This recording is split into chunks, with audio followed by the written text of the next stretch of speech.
Tingo María y el Cusco.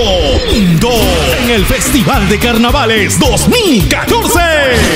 Sábado 1 de marzo en el bosque de Villa El Salvador.